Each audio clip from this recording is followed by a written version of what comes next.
नमस्कार, India voice देख रहे हैं आप और मैं हूं आपके साथ सुचित्रा गुप्ता। वक्त हो चला है रिपोर्टर लाइव का, जहां पर दिन भर की तमाम बड़ी खबरें हमारे संवाददाता सीधा ग्राउंड जीरो से आप तक पहुंचाते हैं। रुक कर लेंगे आज की पहली खबर का। आज जो संसद में कांग्रेस सांसद प्रियंका गांधी ने महिला सशक्तिकरण को लेकर बीजेपी का घेराव किया, क्या कुछ कहा है प्रियंका गांधी ने?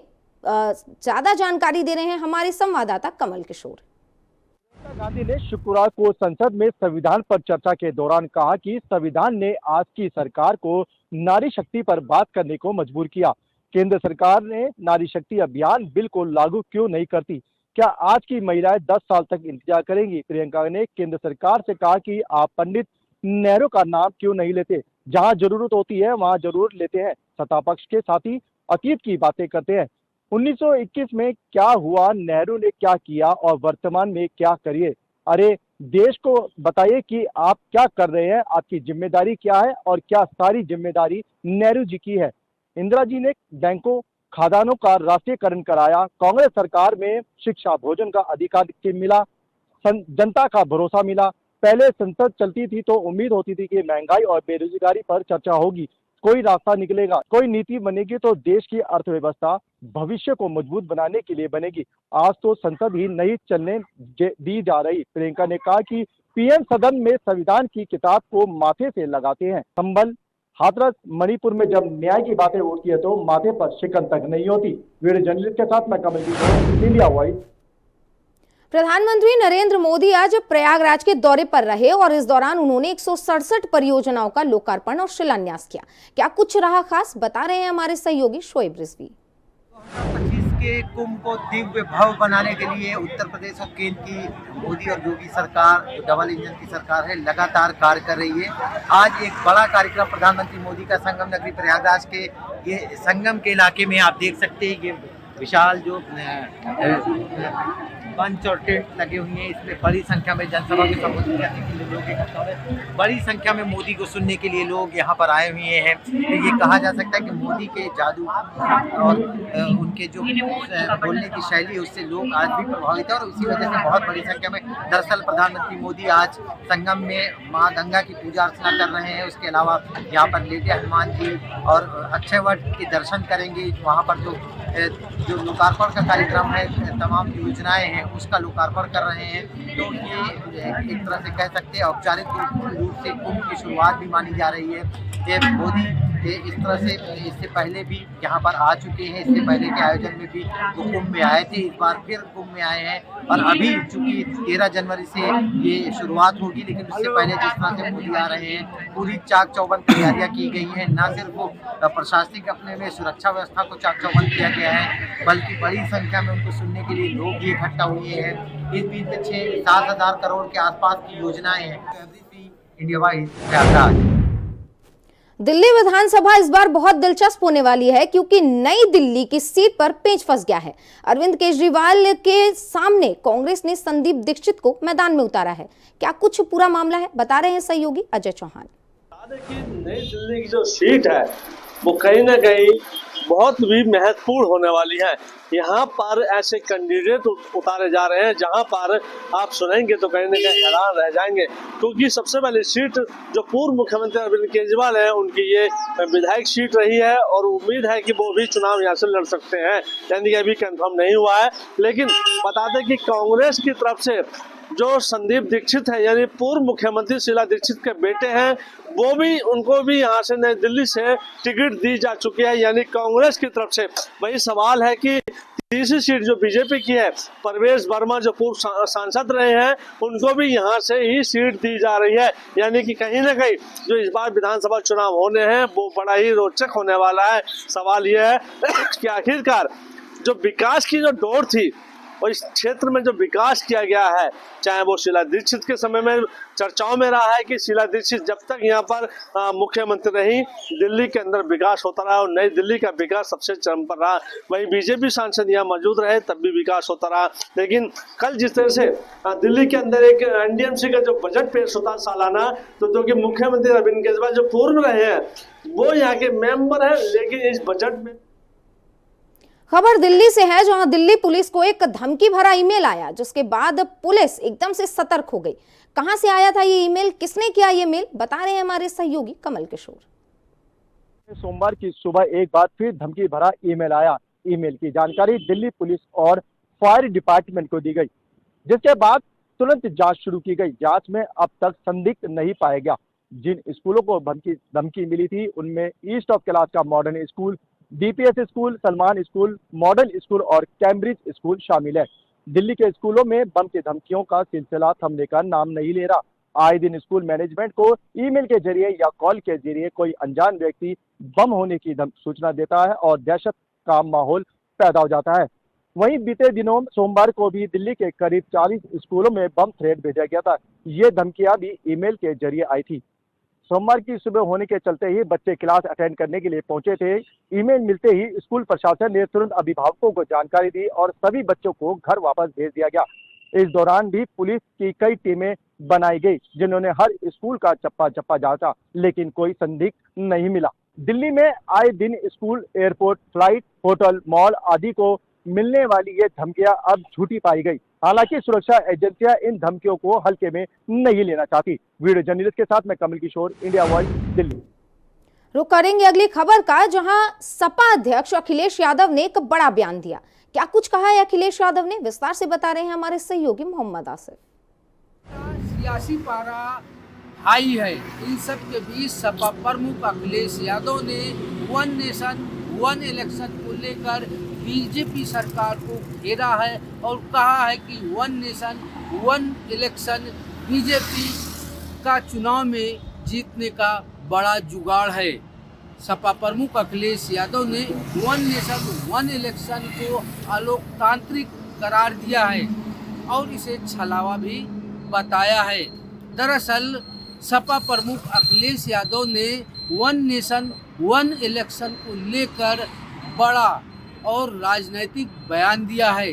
सपा प्रमुख अखिलेश यादव ने कहा है कि सरकार नहान, बारिश, पानी और त्योहार को देखते हुए चुनाव टाल देती है और ऐसे में वो एक साथ पूरे देश में इलेक्शन कराना टेढ़ी खीर साबित होगा। सपा प्रमुख अखिलेश यादव ने कहा कि संवैधानिक रूप से चुनी गई सरकार को बीच में ही भंग कर देना जनमत का अपमान होगा। सपा जौनपुर के अटाला मस्जिद के आसपास के इलाके को आज पुलिस की छावनी में तब्दील कर दिया गया, लेकिन क्यों, आपको बता रहे हैं हमारे सहयोगी विवेक कुमार। उत्तर प्रदेश के संभल हिंसा के बाद जो है आज जुमे की नमाज को लेकर Uttar Pradesh police high alert पर रही। तो वहीं जौनपुर के अटाला मस्जिद के बाहर जुमे की नमाज को देखते हुए जो है पुलिस जो है सुरक्षा की दृष्टि से तैनात रही। आपको बता दें कि जनपद जौनपुर में साकुशल जुमे का नमाज संपन्न हुआ। वहीं अटाला मंदिर मस्जिद विवाद के मामले का जो है मामला कोर्ट में है। 16 दिसंबर को मस्जिद के सर्वे को लेकर जो है सुनवाई होनी है और सुनवाई के दौरान फैसला होगी सर्वे की किस तिथि निर्धारित की गई है। लेकिन जौनपुर पुलिस लगातार जो है जौनपुर के तमाम मस्जिदों पर जो है पुलिस का पहरा देखने को मिला और वहीं जो है खुद जो है क्षेत्राधिकारी जो है अटाला मस्जिद के बाहर भारी फोर्स के साथ देखे गए। जौनपुर से विवेक कुमार, इंडिया वॉइस। लखनऊ से एक हैरान करने वाली खबर सामने आई, जहां बीजेपी नेता पर लव जिहाद का आरोप लगा है। कौन है ये नेता, विस्तार से बता रहे हैं हमारे सहयोगी मोहम्मद आसिफ। नेता पर लव जिहाद का बड़ा आरोप लगा है। पार्टी ने लव जिहाद के आरोपी नेता तबीश असगर को बाहर का रास्ता दिखा दिया है। पार्टी का कहना है कि तबीश की वजह से पार्टी की छत भी धूमिल हो रही थी।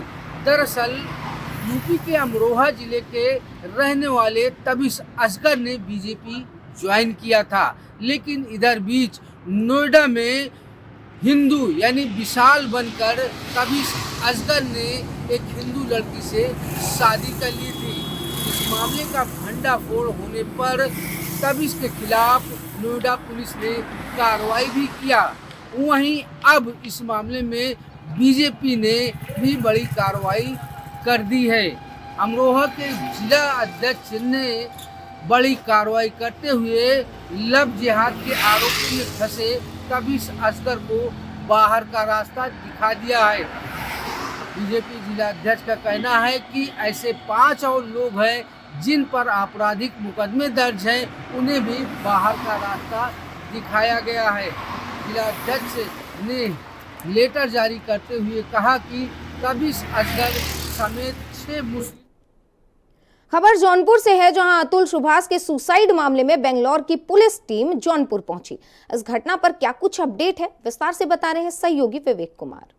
बेंगलोर के engineer Atul Subhash suicide case मामले में आज बेंगलोर पुलिस ने बड़ी कार्रवाई करते हुए निकिता सिंघानिया के आवास पर पहुंच नोटिस चस्पा किया है। आपको बता दें कि मृतक अतुल सुभाष की पत्नी निकिता सिंघानिया का घर जौनपुर के खोआ मंडी में है। आज जो है बेंगलुरु पुलिस जो है निकिता सिंघानिया घर पहुंची थी और मृतक के भाई के तहरीर के आधार पर बेंगलोर में जो है निकिता सिंघानिया, उसके मां, उसके भाई और उसके बड़े पिताजी के खिलाफ जो है और अतुल सुभाष की मौत का जिम्मेदार ठहराया गया है और मामला दर्ज है। इसी सिलसिले में बेंगलुरु पुलिस जौनपुर पहुंची। हालांकि निकिता सिंघानिया के आवास पर ताला लटका रहा। पिछले 2 दिन पहले निकिता की मां और भाई घर पर ताला लगाकर फरार हो गए हैं। अब बेंगलुरु पुलिस जो है निकिता सिंघानिया मामले में सभी आरोपियों की तलाश में जुटी हुई है। हालांकि जो है वही और नोटिस चस्पाने के बाद बेंगलुरु पुलिस जो है जिला कोर्ट में पहुंच अपने कागजी कार्रवाई में जुट गई है। हालांकि देखने वाली बात होगी बेंगलुरु पुलिस क्या सभी आरोपियों को अपने साथ ले जाने में सफल होती है या नहीं। लेकिन जो नोटिस चस्पाया गया उस पर दर्शाया गया है कि 3 दिन के अंदर सभी आरोपियों को बेंगलोर के संबंधित थाने में हाजिर होना है। जौनपुर से विवेक कुमार, इंडिया वॉइस। यहाँ रुकेंगे एक छोटे से ब्रेक के लिए। खबरों का सिलसिला लगातार जारी है। ब्रेक के बाद एक बार फिर से खबरों का रुख करेंगे। खबर आगरा से है, जहां इंजीनियरिंग की छात्रा को डिजिटल अरेस्ट करने का मामला सामने आया। क्या कुछ रहा है इस मामले में, बता रहे हैं हमारे सहयोगी ज़ीशान अहमद। प्रदेश के जनपद आगरा में एक बार फिर से डिजिटल अरेस्ट का मामला सामने आया है। आपको बता दें, थाना हरिपर्वत क्षेत्र के खंदारी में रहने वाली इंजीनियरिंग की छात्रा के साथ डिजिटल अरेस्ट का मामला देखने को मिला है। वहीं आपको बता दें कि 3.5 घंटे तक छात्रा को डिजिटल अरेस्ट रखा गया और उससे डिमांड की गई कि तुम्हारे अश्लील फ़ोटो हमारे पास है, वो सोशल मीडिया पर वायरल कर दिए जाएंगे, 16,000 रुपये ट्रांसफ़र कर दो। जिसके बाद डरी सहमी छात्रा ने आनन फानन में 1800 रुपये ट्रांसफ़र कर दिए और जब उसकी जानकारी हुई कि ये साइबर ठग है तो उसने थाना हरिपर्वत में तहरीर के आधार पर मुकदमा दर्ज कराया है। वहीं आगरा पुलिस का दावा है कि जल्द ही इस साइबर ठग गैंग का खुलासा किया जाएगा। अपने सहयोगी उमर के साथ ज़ीशान अहमद, इंडिया वॉइस, आगरा। खबर बिजनौर से है, जहां करीब 3 घंटे की कड़ी मशक्कत के बाद पुलिस और प्रशासन की टीम को एक बड़ी कामयाबी हाथ लगी। क्या है मामला, बता रहे हैं सहयोगी जहीर अहमद। रेलवे स्टेशन पर आज उस वक्त हड़कंप मच गया जब एक व्यक्ति ट्रेन के दिव्यांग डिब्बे में चढ़ गया और अचानक से उसने शोर मचाना शुरू कर दिया। व्यक्ति के हाथ में पेट्रोल की बोतल थी, जिसे देख करके रेलवे विभाग और पुलिस विभाग में हड़कंप मच गया। बताया जा रहा है कि व्यक्ति चांदपुर थाना क्षेत्र के पीपलसाना का रहने वाला है और उसकी बिजनौर शहर कोतवाली क्षेत्र के आदमपुर जो है वहाँ पर ससुराल है। उस ससुराल की कुछ ज़मीन है, उस ज़मीन को लेकर के कुछ भूमाफियाओं से कब्जे की बात कही जा रही है, जिसको लेकर के व्यक्ति कई बार पुलिस और प्रशासन।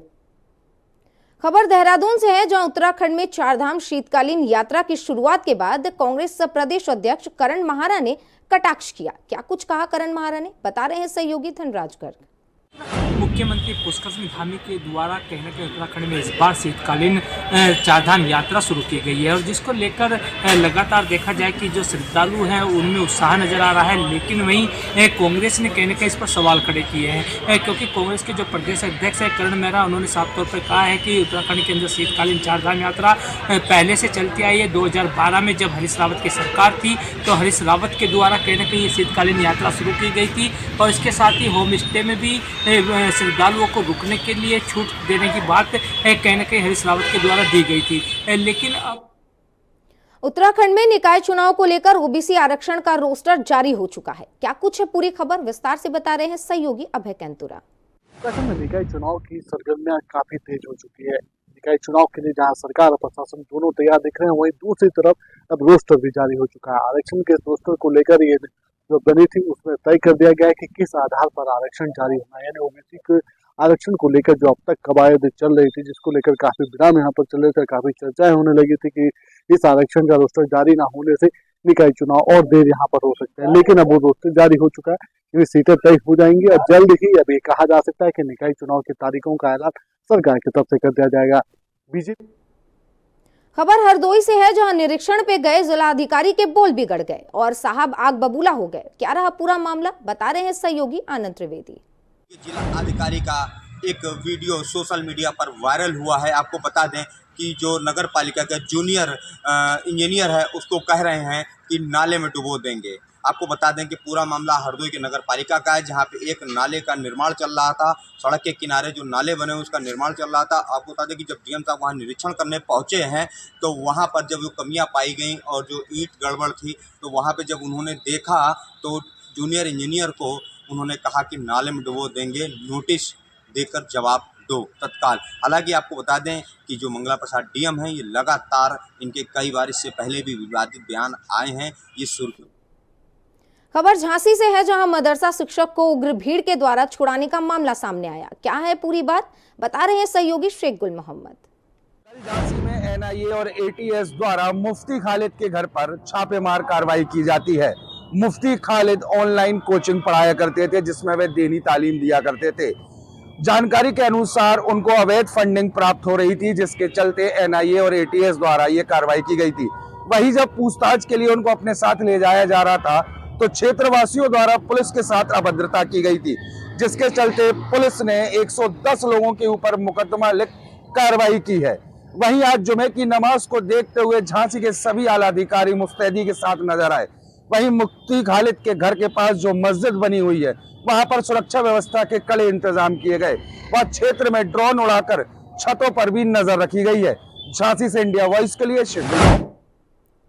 कानपुर में आईपीएस मोहसिन पर रेप की एफआईआर दर्ज की गई और अब एसआईटी से जांच की सिफारिश की गई। क्या है पूरा मामला, बता रहे हैं सहयोगी गौरव शुक्ला। कानपुर में आईआईटी की छात्रा के साथ हुए दुष्कर्म के मामले में कानपुर पुलिस ने अपनी जांच तेज कर दी है। आपको बता दें कि जुलाई 2024 में कानपुर में एसीपी के पद पर तैनात रहे मोहसिन खान ने अपना दाखिला आईआईटी में कराया और क्रिमिनोलॉजी की पढ़ाई शुरू की। इस बीच पश्चिम बंगाल की रहने वाली एक युवती से उनकी नजदीकियां बढ़ी और उन्होंने खुद को अविवाहित बताते हुए शादी का झांसा दिया और उसके साथ शारीरिक शोषण करते रहे। जब इस पूरे मामले का खुलासा हुआ तो पीड़िता ने पूरे मामले की शिकायत कल्याणपुर थाने में की, जिसके बाद उनको लखनऊ संबद्ध कर दिया गया। आपको खबर पीलीभीत से है, जहां प्रधानमंत्री आवास योजना का ग्रामीणों को लाभ नहीं मिल पा रहा। इसकी पोल तब खुली जब आधी रात को दीवार गिरने से एक महिला की मौत हो गई। खबर पर विस्तार से जानकारी दे रहे हैं सहयोगी अमित पाल। गरीबों को नहीं मिल पा रहा है मुख्यमंत्री आवास योजना का लाभ। जैसे कि हमको बता दें, टांडा जितौरिया में एक गरीब का मकान जो है कच्चा मकान खपड़ेल था, वो भरभरा के गिर पर आ जाए हैं। वहीं रात में भरभरा के गिरी खपड़ेल, जिसमें एक महिला की मौके पर ही मौत हो गई और 4 लोग गंभीर रूप से घायल हो गए। घायल लोगों को सीएचसी लाया गया है और मलबे को हटा करके महिला का सबका निकाला गया। जाँच के बाद पोस्टमार्टम के लिए भेज दिया गया है। जैसे कि हमको बता दें, ब्लॉक पूर्णपुर में गरीब लोग मुख्यमंत्री आवास योजना से वंचित रह जाते हैं, जिसको लेकर करके ये जो खामियाजा है ग्रामीणों व गरीबों को भुगतना पड़ता है। अब देखना ये कि गरीबों को किस प्रकार से जो है कि ये मकान की जो। खबर पीलीभीत से है, जहां तहसील पूरनपुर में अधिवक्ताओं के बीच पुलिस के लिए बड़ा आक्रोश देखने को मिला। क्या है पूरा मामला, बता रहे हैं सहयोगी अमित पाल।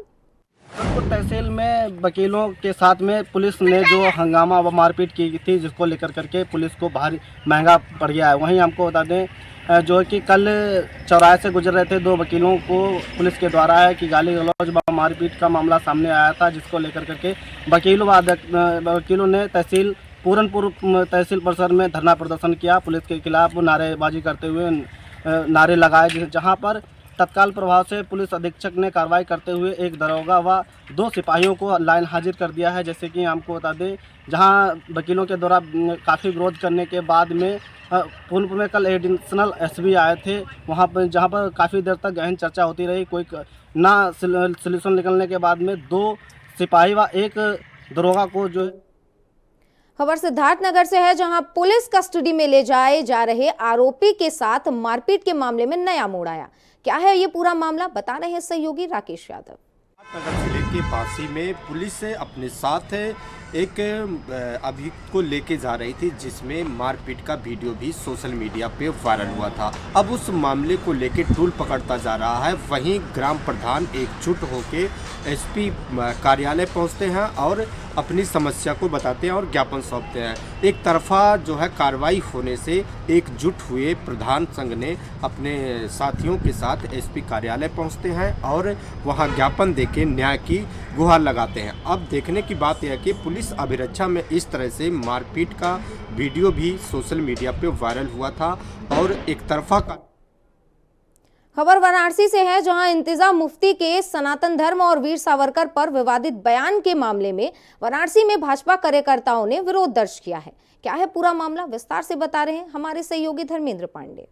मुफ्ती के हिंदुत्व व वीर सावरकर के विरोध पूर्ण बयान दिए जाने के बाद पूरे देश में सनातनियों में रोष दिखाई दे रहा है। इसके तहत आज वाराणसी में महावीर सेना के जिला इकाई व भाजपा के कार्यकर्ताओं ने बुद्धि शुद्धि यज्ञ का आयोजन किया। बुद्धि शुद्धि यज्ञ के आयोजन के दौरान भाजपा के कार्यकर्ताओं महावीर सेनाओं में काफ़ी रोष व्यक्त किया। महावीर सेना के जिला इकाई धर्मेंद्र पांडे के नेतृत्व में यह कार्यक्रम का आयोजन हुआ।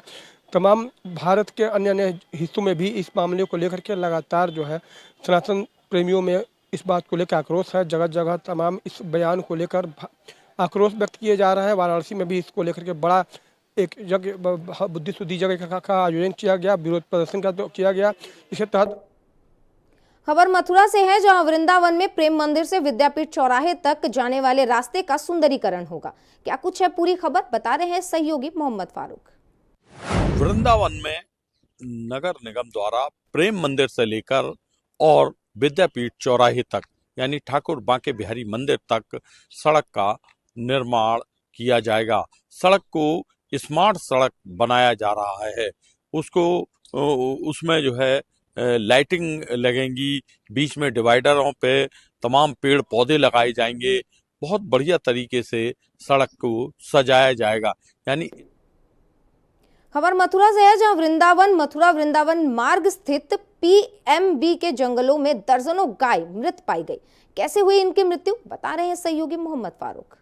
मथुरा वृंदावन रोड पर पीएमबी के जंगलों में तमाम गाय मृत पाई गईं। दर्जनों गाय का और गौवंशों को मृत देखकर तमाम लोगों में हड़कंप वहाँ मच गया।